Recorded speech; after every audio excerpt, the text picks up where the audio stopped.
Mke wangu mbaya sana, mume huyu hafai. Sikiliza, mara zote kitu kizuri kimejificha ndani ya kibaya na kibaya kimejificha ndani ya kizuri.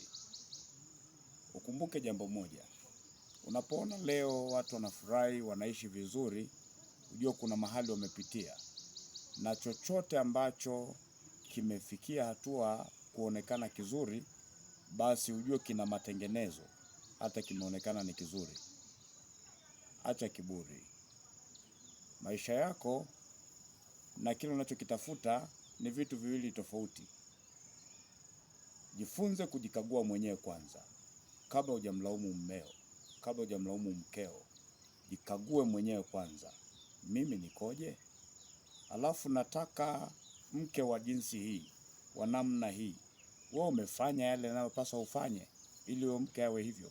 Kwa tafiti zangu ndogo, nimegundua na kuona kwamba watu wengi wazuri ambao sasa wana mafanikio au wamefanikiwa kiuchumi au wamefanikiwa katika ndoa, kuwa na amani, na unafika mahali hata unatamani, unavutiwa kwa namna wanavyoishi. Ukirudi kwenye feedback ya historia yao, utagundua kule nyuma walivyoishi kuna mahali walipita ambapo wewe ungeingizwa hapo, usingeweza kuvumilia hata siku moja. Kuwa na adabu. Maisha hayaendi hivyo kama unavyoenda wewe. Siku moja umekata tamaa, alafu lawama zimejaa. Maisha hayako hivyo, inataka uvumilivu, hatua hadi hatua, ustahimilivu, lakini pia kuchukuliana. Ndio maana Biblia inasema jambo moja, kwamba lile unalotaka kutendewa, mtendee mwingine vivyo hivyo.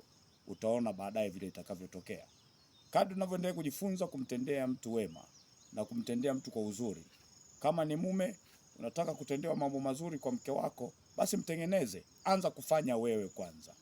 Lakini kama ni mke pia, anza kufanya wewe. Mimi anihudumii, umewahi mhudumia? Umewahi mfanyia vitu unavyotaka akufanyie?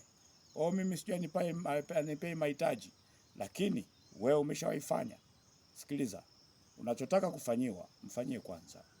Na ukimfanyia kwanza, atajifunza kwenye akili, kwa sababu ni mwanadamu anafikiri. Atajua kwamba hicho anachokifanya sio sahihi na atabadilika, atafanya vizuri. Na umkini anachelewa kurudi nyumbani, inaweza ikawa ndio hoja yako. Lakini kama ndio hoja yako, hebu rekebisha. Tafuta ni wapi ambapo pamevuja. Ni nini kinachofanya atoke hapo nyumbani na akachelewa? Fanya vizuri na utapata matokeo mazuri.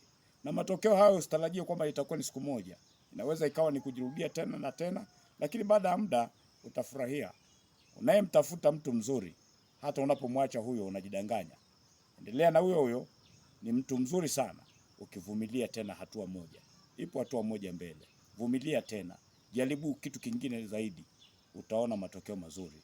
Kwa mbaya kuna uzuri. Barikiwa.